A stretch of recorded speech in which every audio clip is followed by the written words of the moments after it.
एंडन के episode number 4 को। अगर आपने इसके पिछले एपिसोड्स नहीं देखे हैं तो पहले उन्हें जरूर देख लीजिए। तो चलिए जानते हैं इसकी आगे की कहानी को बिना किसी देरी के। तो पिछले एपिसोड में टर्बो ग्रैनी मोमो को धमकी देती है और रात को टनल में बुलाती है, जिसके बाद मोमो और ओकारुन टर्बो ग्रैनी से लड़ने निकल पड़ते हैं। कुछ देर में ये दोनों टनल के सामने पहुंच जाते हैं और मोमो ओकारुन को आगे चलने को कहती है, पर ओकारुन बोलता है कि लेडीज फर्स्ट। ये दोनों फिर साथ में टनल के अंदर एंटर करते हैं और दोनों ही डरे हुए थे और एक दूसरे को आगे चलने को कह रहे थे। मोमो पूछती है कि टर्बो ग्रैनी के मिलने के बाद हम उसका क्या करेंगे, मुक्का मारेंगे? जिस पर ओकारुन कहता है कि हमें उसे शोनो सिटी के बाहर ले जाना होगा, जिससे वो अपनी लोकेशन बाउंड स्पिरिट से अलग हो जाएगी। फिर वो इतनी कमजोर हो जाएगी कि हम लोग भी उसे आसानी से हरा देंगे। मोमो कहती है कि हमने उस इतने बड़े एलियन को हराया था तो हम इसे भी हरा देंगे, आखिर वो बस एक बुढ़िया है। तभी इनकी नजर सामने जाती है जहाँ इन्हें ग्रैनी का बड़ा सा सिर दिखता है। वो दोनों यहाँ से भागने के लिए पीछे मुड़ते हैं तो देखते हैं कि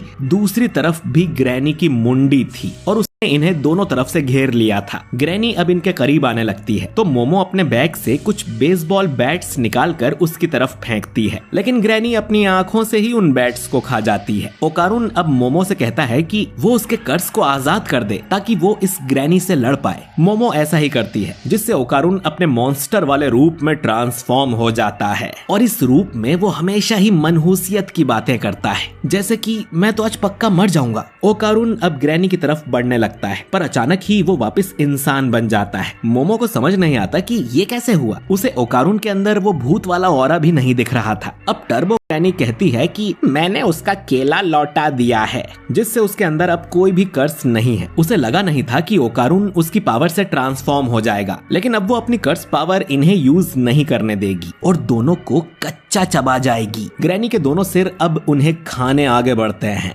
और मोमो को अपनी दादी की बात याद आती है कि टर्बो ग्रैनी को अपने भागने की स्पीड पर बहुत घमंड है तो इन्हें उसे उकसाना होगा। मोमो अब ऐसा ही करती है और कहती है कि तुम्हारा नाम तो टर्बो ग्रैनी है ना, तो एक रेस हो जाए और दम है तो उसमें हमें हरा के दिखाओ। मोमो की बातें सुन ग्रैनी अपने नॉर्मल रूप में आती है और कहती है कि उसे मोमो का चैलेंज मंजूर है, उसे कोई रेस में नहीं हरा सकता और वैसे भी वो जब चाहे तब इन दोनों को खा सकती है, तो उसे कोई जल्दी नहीं है। ग्रैनी अब इनसे रेस के नियम पूछती है, जिस पर मोमो बताती है कि वो पकड़म पकड़ाई खेलेंगे। अगर ग्रैनी ने उन्हें पकड़ लिया तो वो जीत गई। वो अब ग्रैनी को 10 मिनट्स तक काउंट करने को कहती है ताकि ये दोनों आगे भाग सकें। ये नियम ग्रैनी को पूरी ईमानदारी से मानने होंगे, अगर वो चीटिंग करेगी तो उसका नाम बदनाम हो जाएगा। ग्रैनी कहती है कि मुझे भी रूल तोड़ने वाले लोग पसंद नहीं है। अब मोमो और ओकारुन तेजी से टनल के बाहर भागने लगते हैं और ग्रैनी गिनती गिनना शुरू करती है। ओकारुन कहता है कि अब तो हम बच जाएंगे। मोमो तो जीनियस है। तभी ये सुनते हैं कि ग्रैनी को ठीक से गिनती करना नहीं आता। वो सीधा 1 मिनट से 3 मिनट ऐसे ही गिन रही थी, वो तुरंत ही 10 मिनट्स बोल देती है और ढेर सारे हाथों से मोमो को पकड़कर कैद कर लेती है। इसके बाद वो ओकारुन से कहती है कि इसके 10 मिनट्स पूरे हुए,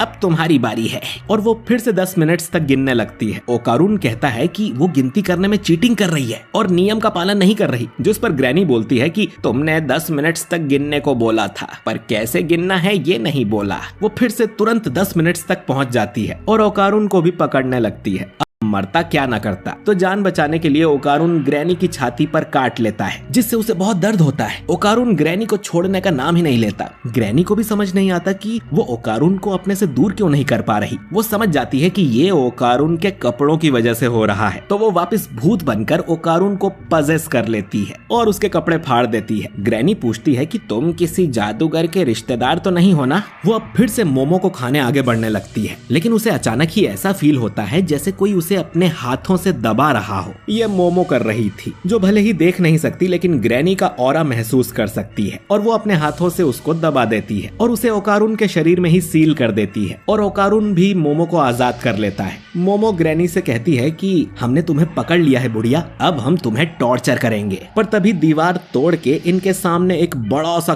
केकड़ा आ जाता है, जो कि असल में वही लोकेशन बाउंड स्पिरिट था। वो केकड़ा सब कुछ तोड़ते हुए इनके पीछे पड़ जाता है और ये ये दोनों बाहर सड़क पर भागने लगते हैं। ओकारुन पूछता है कि लोकेशन बाउंड स्पिरिट एक केकड़े जैसा क्यों दिख रहा है, जिस पर मोमो कहती है कि दादी ने कहा था कि कुछ भूत केकड़े का रूप ले लेते हैं ताकि आत्माओं की नदी स्टिक्स को पार कर सकें, लेकिन ये केकड़ा ज्यादा समझदार नहीं था और कहीं भी अटैक कर रहा था। मोमो ओकारुन से कहती है कि वो ट्रांसफॉर्म होकर दोनों को यहाँ से निकाले। ओकारुन ऐसा ही करता है और मोमो को अपनी पीठ पर बैठाकर टर्बो स्पीड से भागने लगता है। ग्रैनी चिल्लाती है कि मेरी परमिशन के बिना मेरी पावर यूज मत करो।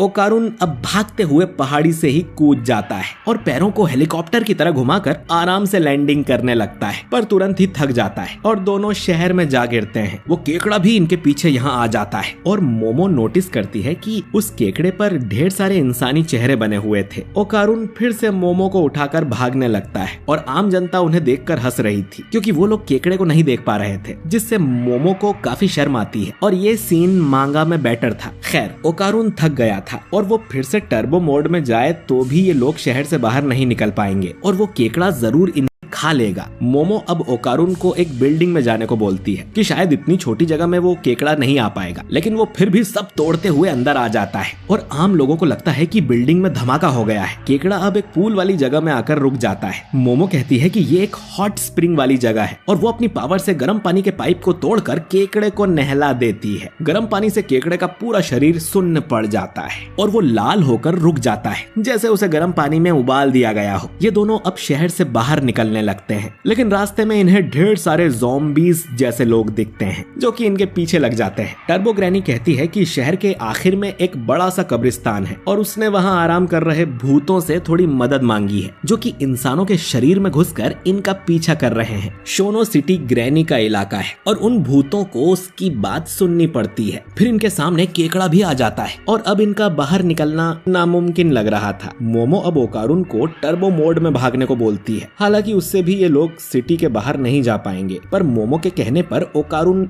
ऐसा ही करता है और टर्बो स्पीड में सबके बीच में से भागने लगता है और उसका रास्ता साफ करने में मोमो उसकी मदद करती है। साथ ही अपनी पावर को वो स्पाइडरमैन की तरह यूज करके दोनों हवा में भी जाते हैं और आखिर में वापस शहर के अंदर ही जाके गिरते हैं। दोनों ने ही अपनी पावर लिमिट से ज्यादा यूज कर ली थी और अब ये कुछ भी नहीं कर सकते और मोमो का ध्यान भटकने की वजह से टर्बो ग्रैनी ओकारुन के शरीर से बाहर निकल आती है और दोनों को जोर की लात मारती है और बोलती है कि आजकल के बच्चों में तमीज नाम की कोई चीज ही नहीं है और ग्रैनी को उनसे नफरत है। अब ग्रैनी उस केकड़े के साथ मर्ज हो जाती है और इनसे कहती है कि चलो हिम्मत है तो भाग कर दिखाओ। मैं 10 क्या 20 मिनट्स भी तुम्हारा वेट कर लूंगी, फिर भी तुम इस शहर से नहीं भाग पाओगे।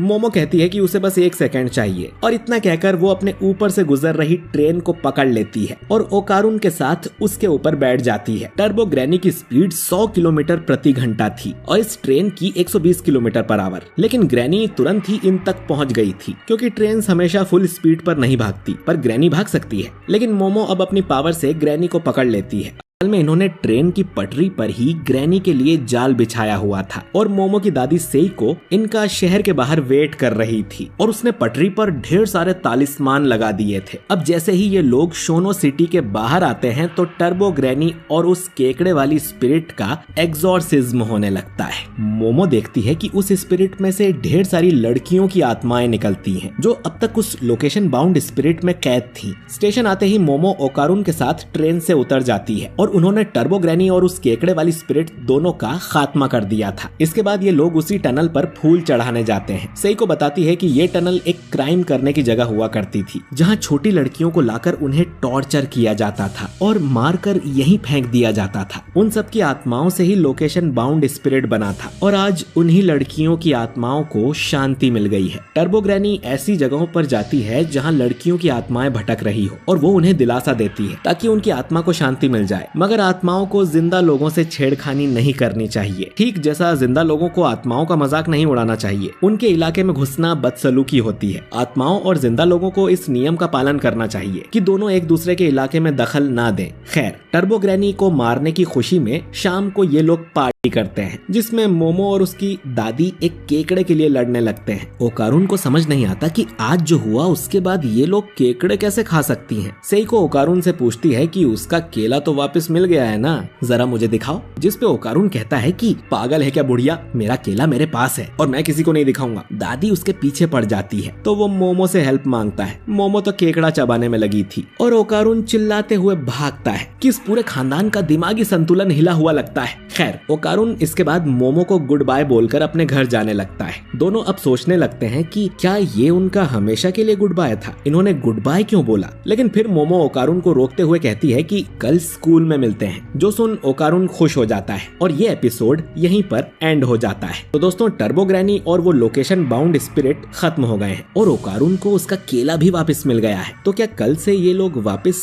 अपनी बोरिंग स्कूल लाइफ में पहुंच जाएंगे या इनके साथ और भी कुछ बड़ा होने वाला है? जानने के लिए अगला एपिसोड जरूर देखें। आज का एपिसोड भी कमाल का था, बस केकड़े वाले सीन्स में ये फिल्टर हटा देते तो अच्छा रहता। खैर, आपको क्या लगता है कि आगे क्या होगा? कमेंट करके जरूर बताइए। बाकी वीडियो अच्छा लगा हो तो इसे लाइक और शेयर कीजिए और अगर आप हमारे चैनल को सब्सक्राइब करके बेल आइकन जरूर दबाइए। मैं मिलता हूँ आपसे बहुत ही जल्द अगले वीडियो के साथ। शुक्रिया।